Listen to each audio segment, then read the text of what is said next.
Mastering your emotions is not about suppressing them, pretending they don't exist, or forcing yourself into constant positivity. Mastering your emotions is about learning how to recognize them, how to work with them, and how to choose your response instead of letting your emotions control the direction of your life. Because whether we realize it or not, our emotions drive everything: our relationships, our choices, our health, even our success. And when we take back control, we reclaim the power that many of us have unknowingly given away. The first step is awareness. You cannot change what you cannot see. So much of our emotional struggle comes from running on autopilot. We feel anger, and we lash out. We feel sadness, and we shut down.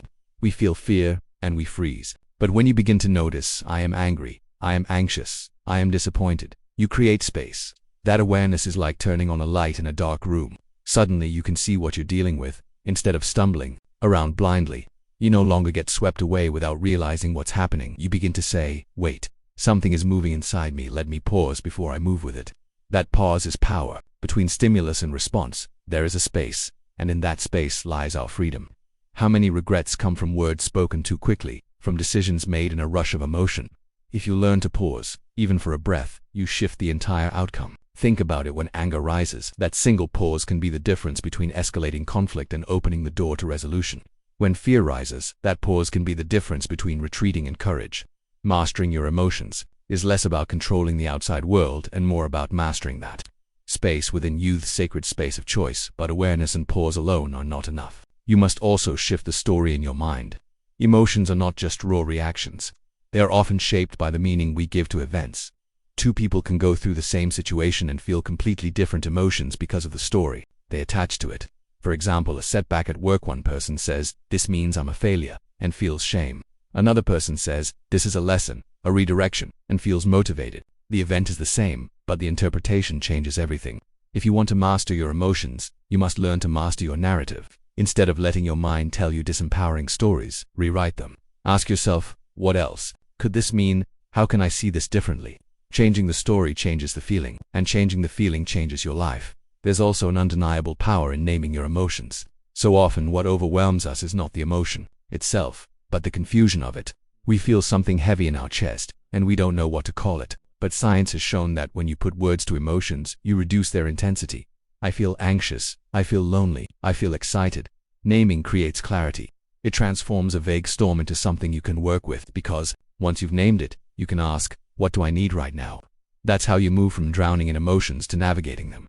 Mastery is not about never feeling. It's about choosing how to respond. Reactions are impulsive, automatic, and often destructive. Responses are intentional, grounded, and aligned with who you want to be.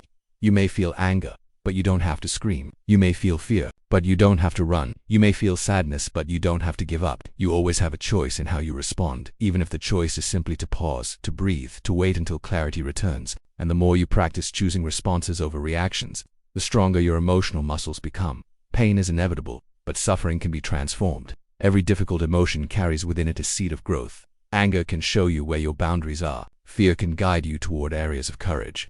Sadness can reveal what you value most. Instead of resisting these emotions, learn to ask them, what are you here to teach me? When you turn pain into power, you discover that emotions are not your enemies, they are your teachers. They are signals pointing you toward healing, growth, and strength. But let's be honest, none of this happens overnight. Emotional mastery is a practice.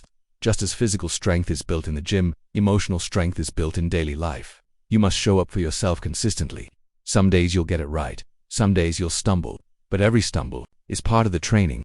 Every time you fall and get back up, you are growing stronger. Consistency is more important than perfection. What matters is that you keep choosing awareness, keep choosing pause, keep choosing reflection. Over time, those small daily choices create mastery. And let's not forget boundaries. One of the reasons so many people feel overwhelmed is that they let everyone else's emotions bleed into theirs. They absorb other people's chaos, anger, and stress, and then wonder why they feel heavy. Protecting your peace is an essential part of emotional mastery. That means learning to say no when needed. It means recognizing that you are not responsible for carrying other people's storms. You can support others without drowning in their waves. You can love deeply and still protect your own energy. Boundaries are not walls, they are doors that you open and close with wisdom. At the heart of it all is self-compassion, because let's face it, there will be days you lose control. Days when anger spills out, when sadness weighs you down, when fear gets the best of you. Mastery does not mean perfection. If you punish yourself every time you fall, you will only make the emotions heavier. But if you meet yourself with kindness, I am human, I am learning, I am growing, then each fall becomes part of the process. You cannot shame yourself into strength. You must love yourself into it. And that love, that self-compassion, becomes the foundation on which true emotional mastery is built. Think for a moment about the last time you felt overwhelmed. Maybe it was a heated argument, maybe it was pressure at work, maybe it was the silence of loneliness late at night. In those moments it feels as though emotions take the wheel and drive you into directions you never wanted to go. But here's the truth, emotions are powerful passengers, but they were never meant to be the driver. When you reclaim that driver's seat, life doesn't necessarily become easier, but it becomes yours again. And that is what this journey is all about, taking back what has always belonged to you. One of the most practical tools you can use is journaling. Writing down what you feel creates distance between you and the emotion. Instead of being consumed by the chaos in your mind, you put it on paper where you can see it clearly. You begin to notice patterns, what triggers you, how you react, what stories you tell yourself. Journaling is like holding up a mirror to your inner world. And when you see yourself honestly, you gain the power to choose differently next time. The simple act of writing, of naming, of reflecting, turns the intangible into something you can actually work with. Another daily habit that builds emotional strength is mindfulness. Now, mindfulness isn't about sitting still for hours or forcing your mind to be blank. It's about presence. It's about paying attention to the moment you're in, without judgment. When you eat, actually taste your food. When you walk, feel your steps. When you breathe, notice the rhythm. The more you practice mindfulness, the more you catch emotions in real time. Instead of realizing you exploded in anger after the fact, you begin to notice the fire rising before it consumes you. You catch the emotion early, when it's still manageable, when you still have the choice. Breath is one of the most underrated tools for mastering emotions. Our emotions live in our bodies, not just our minds. Anxiety speeds up your heart. Anger tenses your muscles. Sadness strains your energy. But when you slow down your breath, you send a signal to your nervous system that you are safe. Deep, intentional breathing calms the storm. A simple practice: inhale for 4 counts, hold for 4, exhale for 6. Repeat this until you feel your body begin to release its grip. Breath is like an anchor. You may not be able to stop the waves, but you can hold steady through them, of course. Mastering emotions also means unlearning old habits. Many of us were taught to avoid emotions. Don't cry, toughen up, stop being so sensitive. So we learned to bury feelings, to hide them, to numb them.